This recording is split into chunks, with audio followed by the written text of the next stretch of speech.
affairs, but those are our picks for week one. So 3 disagreements between us. It's the Miami Jacksonville, Minnesota versus the Giants, and San Francisco and the Jets. So we'll see what comes out on top, especially money wise. John would probably smart just spread 100. I did it for the most part, except for a couple games. So those are our week one picks.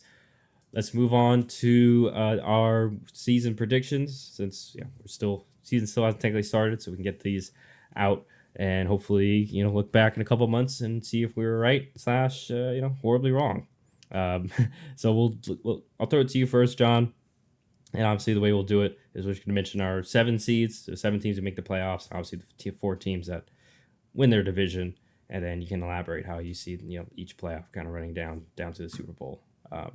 If you want, we can go back and forth conference-wise or just do it all. But who are your AFC predictions, at least? Yeah, let's go back and forth here. I'll start off simple with the AFC. First seed, I'm going with the Kansas City Chiefs.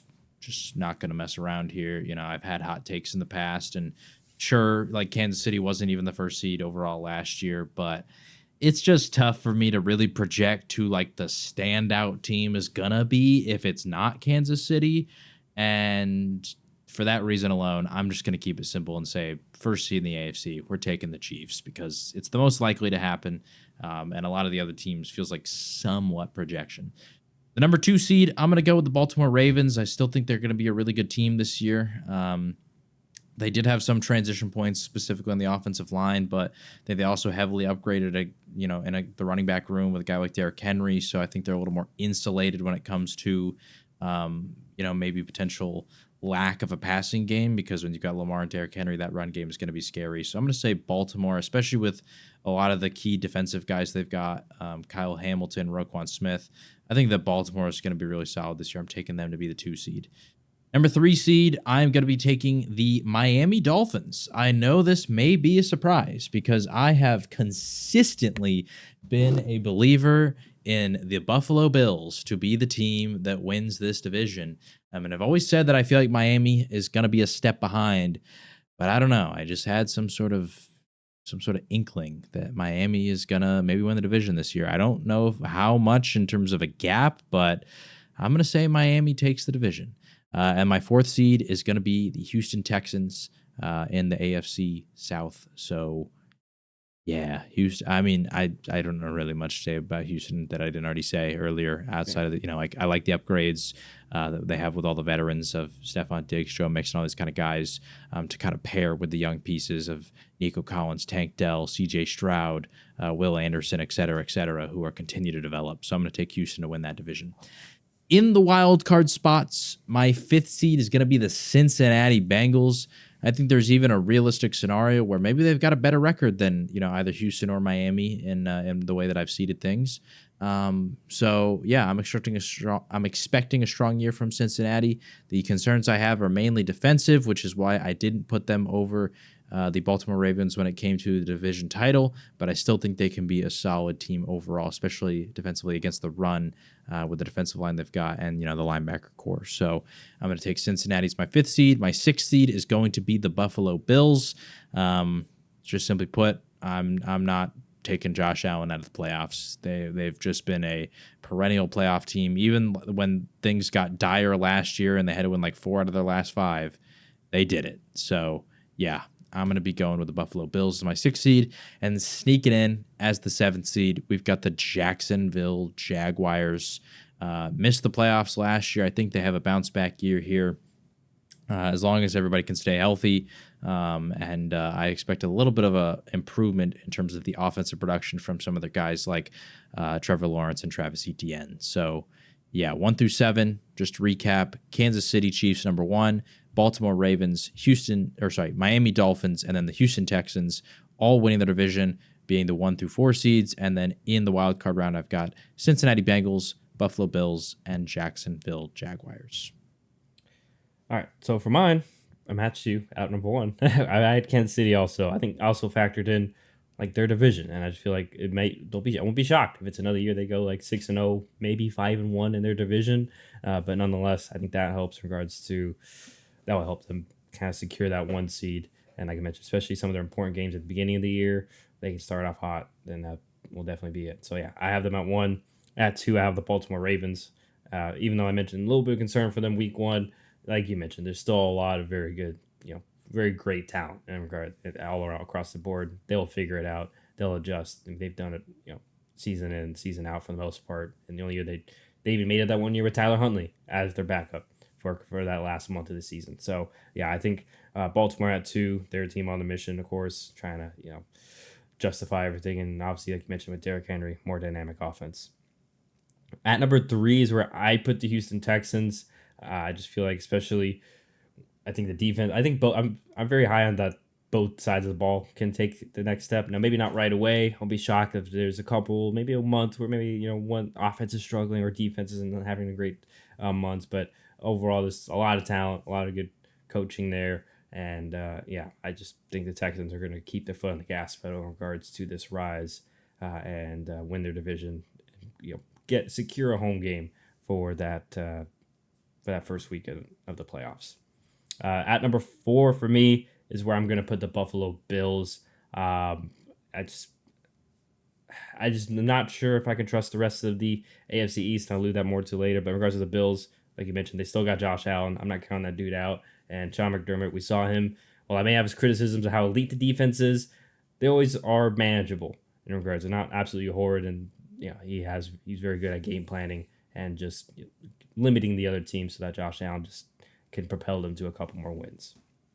And then my wild cards at number 5 is where I have the Cincinnati Bengals. I'm with you. Like, they're just way too talented, and like I said, last year health was the main reason why they really didn't make it. So hopefully, and it seems like this may be a last run with the whole T Higgins, Jamar Chase contract situation. But nonetheless, yeah, I feel like they've been revitalized. The offensive line's better, and that's already an improvement. Anyhow, at number 6 is where I put the Jacksonville Jaguars. I expect another step forward, the step that we were expecting last year to be this year for this team, and especially with what they've done in the offseason, like we mentioned. I feel confident that they may be able to give the Texans a run for their money. Like we mentioned before, like, they're a talented team. They've been picking in the top half for a good portion of years, and they have the talent to prove so. So I have them at 6, and then at 7 is where I put the New York Jets. I have them over the Dolphins. I just feel like fires under the Jets, rear end in regards to the everyone's in the hot seat. Solid, even their GM Joe Douglas, like, it's got to be this year. And I know, even though you can't use the whole injury excuse, like, this is it. This is even for Rodgers too. I'm sure he's feeling a little bit of the pressure. So I think that will drive this team, motivate them, and they are talented. Like we mentioned, their defense is awesome, and as long as the offense is even middle of the pack, just has to be better than the last few years that we've seen. And I think we all believe that it can be, especially with Rodgers at the helm. So yeah, I have them at the 7th spot. So it was really tough to leave out the Dolphins. I know that's like the big one I left out, but I'm so concerned about that offensive and defensive line. We're not even into the season yet, and usually it's one of those things that doesn't get better, especially as we've mentioned, they've had issues in December on the Dolphins. So I could just see that maybe they lose grip on a spot especially if they don't start hot. But and then who do you have in the conference championship / how do you have your playoffs running, kind of working out, if you want to do it quick? Yeah, in my matchups, we would have the Baltimore Ravens versus the Jacksonville Jaguars. I have Baltimore taking that. We've got Houston versus the Buffalo Bills.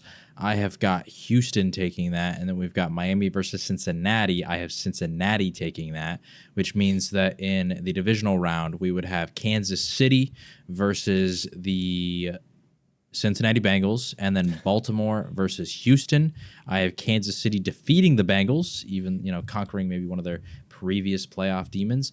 And then I have, I'm going to say a rematch. Baltimore takes out Houston, then Kansas City goes to the Super Bowl. Well, we have very similar playoff pathings in terms of victors, because to start wild card weekend, I have the Ravens beating the Jets, because that was my 2 versus 7. And then my 3 was Houston Texans. I have them beating the Jaguars. A little bit of familiarity there. And then the 4 versus 5, So I have a little bit of an upset. I have the Bengals or the Bills Yeah. there because we've seen that happen before. And then, so ironically, very same divisional, except one different result for me. I have the Texans beating the Ravens.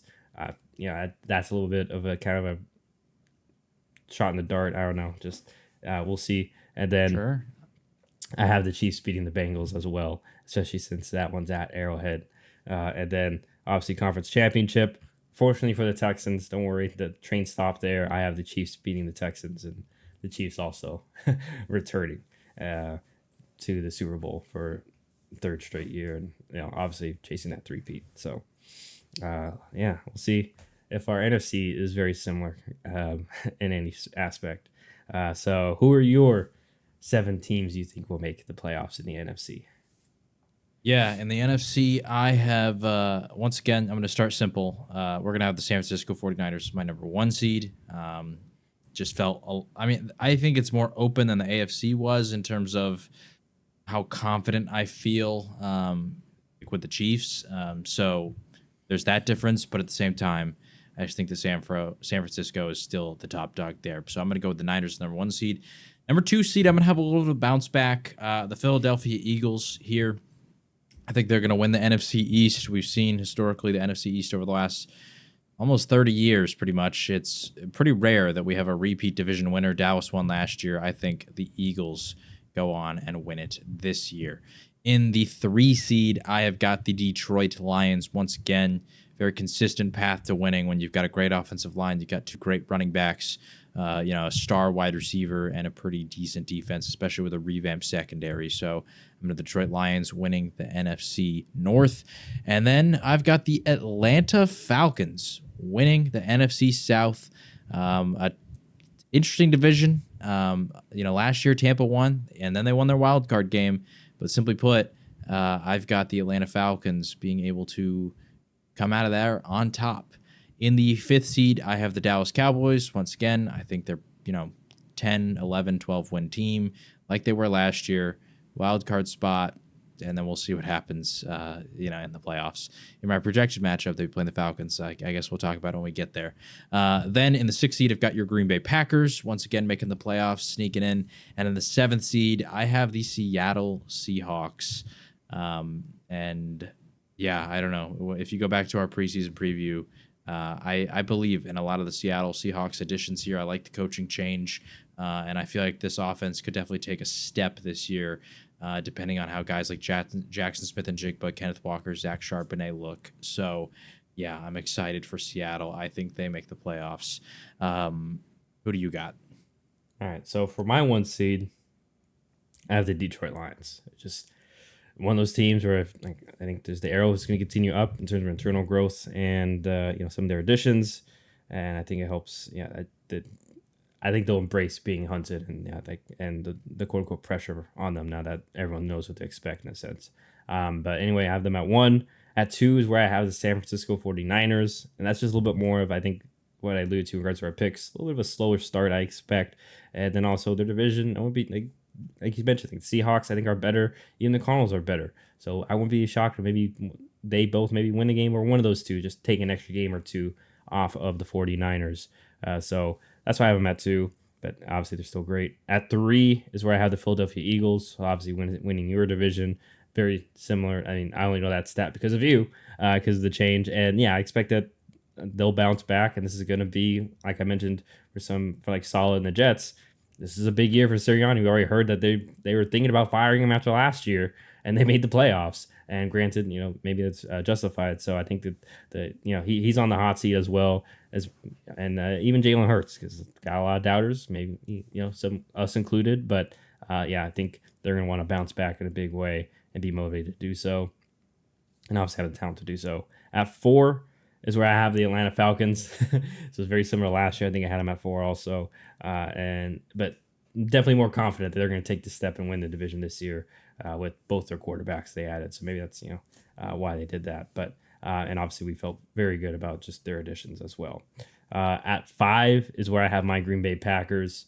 I mentioned my things I'm concerned about, and offensive line could be a question mark. So that's maybe reason I'm a little more hesitant. But still, at number 5, number 1 wild card, pretty good.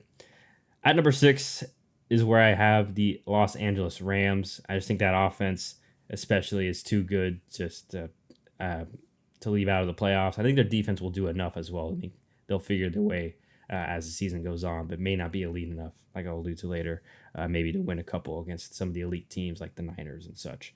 And then at 7 is where I have your Dallas Cowboys. And once again, I think it's gonna be a very close wild card race because I had to leave out Seattle. That was tough. I've mentioned before, I'm still not hugely bought in on the consistency of their offensive line just yet.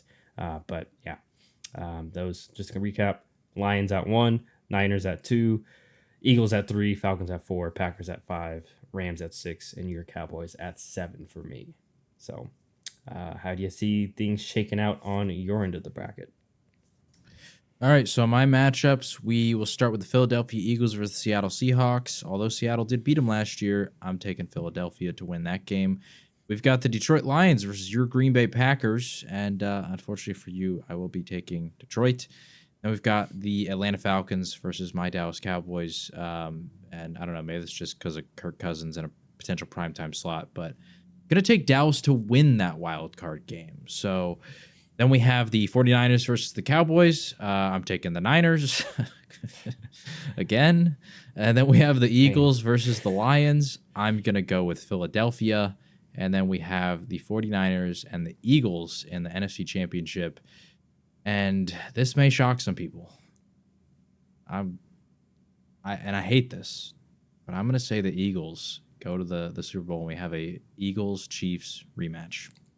That'd be pretty good. That's well, I can definitely see that. I don't think you're that crazy, but anyway, in regards to mine, I guess I have to wait to hear mine. Maybe I'm not validated. Maybe I'm a little crazy, but anyway, for mine, I have, obviously, unfortunately for you, look away, the 2-seeded Niners playing the 7-seeded Cowboys. Similar fate. I have the Niners beating the Cowboys. That's what that hurt me. As soon as I was right, I was like, man, that's ironic. That was not even intentional. And then the Eagles beating the Rams as the 3 versus 6 seed. And then I have my Packers beating the Falcons. I mentioned, it's funny he said the Kirk Cousins thing. I feel like that, that case could factor in regards to that, and just a young Falcons team. And yeah, Packers, we already saw them play with house money last year. And then in the divisional, I have my Packers beating the Lions, just maybe a little bit of familiarity there, and playing in Detroit as well. And then also have I have the Niners beating the Eagles on my end. So that's a little bit of the difference, but I can easily see it being the other way around. And then I do have my Packers beating the 49ers, conquering that demon, and it being, for me, and you can go who you have the winner after this, but I have Chiefs, Packers in my Super Bowl, and Chiefs beating the Packers, unfortunately. In my Super Bowl, I'm going to have the Chiefs winning once again. Damn. So we both have the 3P, just different representative, but very similar. Especially so funny how, like, even though we had different seeding, we had very similar matchups. And once again, not intended. We both share this with each other basically just right now. So that's a little bit funny. Recap for me your NFC Championship again. Who was it? It was Packers. Niners. So that's a rematch of a little bit last year. And you had who winning that game? Packers, and then Chiefs beating Packers. Gotcha. Yeah, just not there yet. So anyway, all right. So those are our season predictions / playoff predictions. We'll see how they play out.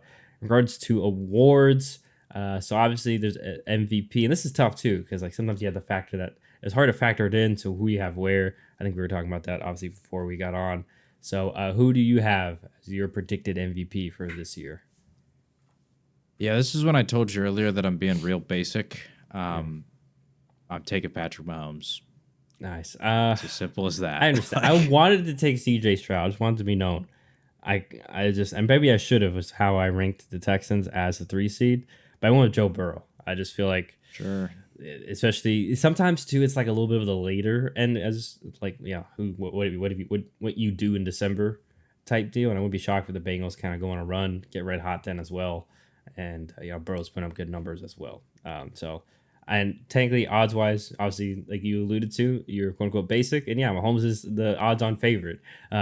He's the number one there. And then Burrow's at 3. So it's not like I went 2 out of a limb. And Josh Allen was the second odds favorite. And this is per Vegas Insider. So could be adjusted according to where you go. But and then like C.J. Stroud's fourth, Jalen Hurts fifth, Jordan Love sixth, Lamar Jackson surprisingly at seven, even though he's won it twice already. And then Brock Purdy also tied with Lamar Jackson odds wise, and then your boy Dak Prescott right behind Brock and Lamar. So there is the MVP odds. And then I'm not going to do, I mean, do you have a particular offensive player of the year? Because always, that one's a little bit tougher because, like, okay, whoever the best skill position player was statistically. But I don't know if you had anyone. I can list off just the odds if that helps. I didn't have one, Yeah, but same. I'm gonna go out on a limb here. Okay, Uh-huh. I'm gonna say CeeDee Lamb leads the league in receiving yards. I'm going with CeeDee Lamb as the offensive player of the year. So technically, he is the second best odds, but he's like third player because Tyreek and McCaffrey are both the best, but he's right Yep. behind them. So you're not that crazy. I guess I would go maybe Brees Hall if I had to do like a quote unquote dark horse, even though he's tied for like the fourth best odds with Jamar Chase and Justin Jefferson right behind CD. So, but yeah, I wouldn't be shocked if it's CMC, Tyreek, or CD because both all those guys, or even Justin Jefferson, because all those guys have like a consistent volume that they've been getting, and obviously amazing production alongside that. So, all right, moving on down to NFL Defensive Player of the Year. Who do you got there? Defensive player of the year. I am gonna go with. Also, did not prepare for this one. Read me the odds real quick Okay. because I'm not gonna be basic and say Micah Parsons. Okay, well, Micah Even though Parsons is the odds. He's tied I for the odds favorite with I TJ Watt. figured he was. Yeah. Okay. And then Max Crosby's at third, and then it's Myles Garrett, Nick Bosa, and then followed by Aiden Hutchinson. And then very distant from Aiden Hutchinson is Chris Jones, Josh Allen, and Will Anderson. Josh Hines Allen, excuse me. You know what? I'm gonna go Max Crosby. I'm gonna say Max Crosby of the Raiders wins Defensive Player of the Year. I think he's gonna pop off. I didn't have him in my playoff predictions. Unfortunately, I don't think that he's gonna carry him that hard. But I'm gonna say Max Crosby just drops like an 18 sack year or something and wins it. So I went different too. I went with Aiden Hutchinson. I just feel like Okay. stars are maybe kind of aligning for him to have a really good year, and especially if Detroit does get that one seed, like I kind of foresaw or had put in my predictions. Just feel like obviously he will be a big conductor. We know he's a playmaker, so I wouldn't just be shocked if there's a few more plays that he can make now that they've added some talent around him as well. So that's where I went, and obviously, like I said, he was tied sixth, and you went with Max Crosby, who was technically second odds wise. So. And I believe Max was a finalist last year. So, Yeah. Very, very good guesses there. And we'll see if it comes true. So now we move to Offensive Rookie of the Year. I think we know who the favorite is. So the question of, do you believe that's who will win as well? Yeah, I'm gonna be basic. I'm taking Caleb Williams. This is like I said, when I said I was being basic, the only things I was writing down at that moment were MVP and Offensive Rookie of the Year, and that was Mahomes and Caleb Williams, which is as basic as you can get. So Well, I'm basic with you here too, because I went with Caleb Williams also. Yeah. So this before I looked at the odds. He is obviously the odds-on favorite. Dennis Jaden Daniels, which I understand he could put up a good statistical year. A little bit surprising they put Marvin Harrison third, but I get it. I guess because of how high he was picked. I just feel like it's just tough for a wide receiver to do so, to get Offensive Rookie of the Year. And then then it's Bo Nix, which that's who I would have probably had third, but I hear at least he's only fourth. And then Malik I feel Neighbors like after that, fifth. I'd probably go Neighbors over Knicks personally. Yeah, just because, like, who else are they gonna throw to? You know what I mean? Yeah. And to be fair though, this important note, we both had Neighbors at once, so maybe Yeah. a little bit of bias, but I'm actually kind of with you. Anyway, and then Defensive Rookie of the Year. I know you don't have a pick. I'll just list the odds. Favorite is Leatu Latu of the Colts. Really? Yes, he is. Well, he's actually surprised by tied with Dallas Turner of the Vikings. They're That's both who at I plus thought was 400. the favorite. Okay, and that's who I put down. So I was being a little basic. I feel like Dallas Turner with that scheme may lend him to have more opportunities with how blitz heavy and exotic Brian Flores is, and obviously three teams that may make the playoffs. With the Bears, Vikings, and Lions. Or I say like Bears, Packers, Lions. Excuse me. He plays on the Vikings, but he may have more opportunities to get extra sacks and things like that to have some big moments. So. But hey, Latu could be that guy too. Sorry. Go ahead. Well, I was gonna say the guy that I had was Leatu Latu. Okay. I mean, I already, when we did our draft coverage, you personally had Dallas Turner as your top defensive end. I had Leatu Latu. So That kind of fits. Hearing that they're tied in odds, I guess we're both being basic if that's the case. So yeah. Yeah, and then third, in case anyone cared, Jared Verse. There's like Byron Murphy of the Seahawks, but he's like a distant fourth, and like Terry and Yeah. and such. So, um, this one I didn't pick because this one's always tough too. It's like very little bit of like how you end the year too. How we always saw last year, like who expected Joe Flacco to win it last season. I don't think he was even on the board. So anyway, comeback play of the year for this year. Odds favorite is Aaron Rodgers, but second favorite would be Joe Burrow, which honestly I would put more money on. And then it's Kirk Cousins, and then Anthony Richardson at fourth, and then Nick Chubb at fifth. And I'll be interested to see. Can you guess who he's tied with for the fifth best odds for NFL Comeback Player of the Year? Nick Chubb at fifth. Sam Darnold? He is Sam Darnold. He is tied with Sam. But here's the crazy thing. And then after that, That's crazy. Daniel Jones, Kyler Murray, and J.K. Dobbins are tied for the next spot where they both have the same amount of odds. But their odds are technically double, at least according to this site, of Jones or Kyler Murray, especially because I know we're both high on Kyler, so that's a little bit odd. Anyway. So yeah, I didn't even know that Kyler would technically count. Like, because he played a little bit last year. Yeah, he played last year and he was solid. I guess I don't know. Sam Darnold, I guess, has only technically come back because he's now back to being a starter, right? Yeah, but it's like that's where it's like I don't know. So anyway, those are the NFL Comeback Player of the Year odds, and then Coach of the Year too. It's like also tough to gauge, but in terms of, I think the obvious one is Jim Harbaugh. For the Chargers, and then it's Matt Eberflus is tied with him for the best odds, and then Coach of the Year. Yeah, and then Mike McDonald is technically second best odds, but third on the list. And then go ahead. This might be a. Are you gonna do a prediction here? No, I don't have a prediction. I didn't have one. Honestly, maybe a crazy shout, but I had this team winning the division, making the playoffs. I'm going Raheem Morris. Maybe Raheem Morris wins it. He is tied for the third or for fourth in the odds with LaFleur. Okay. Him and LaFleur are at plus 1,400. In your scenario, which I guess, when do they vote for that? That'd be technically only based on the regular season. It's usually, that's the tough part too. That's like an MVP and everything. I was gonna say, because on your scenario, LaFleur's got to win it if your playoff scenario happens. Yeah, but it probably won't again. So and then D'Amico's right behind Raheem and Matt LaFleur, and then it's like Shane Steichen, Jonathan Gannon, and Robert Saleh in that order down the list. Gotcha. And Stefanski won it last year, so I don't think either one of us had him. So anyway, to be fair, that was also like impossible to predict because like the reason he won it is like they had 4 different quarterbacks that still made the playoffs. Yeah, like if you had told us at the beginning of the year, hey, they're gonna make the playoffs, we'd be like, well, yeah, like that's not really too much of a shock. But considering the journey that it took as opposed to the destination, sometimes that's it with some of these guys. So it'll be interesting to see how this all shakes out. Of course.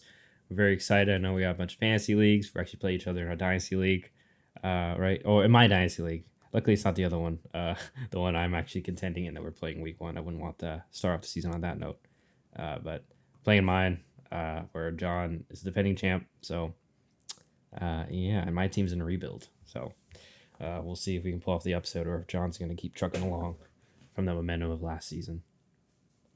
The only concern I have about that league is the fact that last year my quarterback was Justin Fields, who, people can say whatever they want about him in real life, but in fantasy, the guy's a stud. Like, he's a stud because he throws, super long touchdowns and he runs a lot. And now, unfortunately, with him in Pittsburgh, we have the only quarterback I have on my roster aside from him is Deshaun Watson, which is interesting. So sketchy spot, but otherwise the rest of your roster's fine. And there's always there's always a couple guys out on the waiver wire or on free agency, like your boy Daniel Jones, Sam Darnold, Gardner Minshew, and Jacoby Brissett. I'm seeing right now. So we'll risk it with Deshaun and see what happens. Yeah, ride that wave. All right, well that'll do it for John and myself. That was our season predictions and of course the week 1 picks against the spread. As always, feel free to like, comment, subscribe, follow, etc. We'll be back to share our thoughts and reactions to week 1.